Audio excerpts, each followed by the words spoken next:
Sasabihin nyo, sana all may inaamoy. Ngayon ay ipapakita ko sa inyo ang Mount Olis dito sa Benguet. Dito sa tuktok ng Mount Olis, ito yung makikita ninyo. Iba't ibang klase ng bulaklak. Pwede kang magpa-picture hanggang gusto mo. Mas maganda kung may kasama kang ka-holding hands or kayakap. Lalo pa, malamig dito. Tapos dito na kayo matulog dahil pwede mag-camping-campingan. Huwag kalimutan magsuot ng jacket dahil malamig. Lalo na kung umaga kayo pumunta dito. Para naman kahit mag-isa kang pumunta dito, may nagpapainit pa rin sa'yo. Doon banda naman ay makikita ninyo ang kanilang taniman ng gulay. Pag pumunta kayo dito, hanapin nyo si Dewey at si George.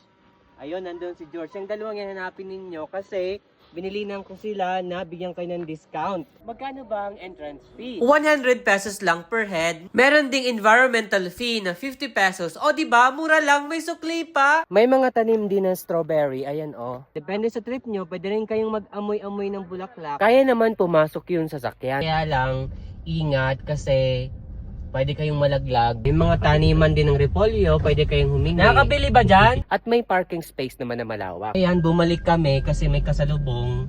Matras tuloy ako. Itong Mount Olis ay malapit din sa Northern Blossoms. Kung nagustuhan nyo ko sa tayong video, i-follow nyo ako dahil nakagaganda ng buhay ang may alam.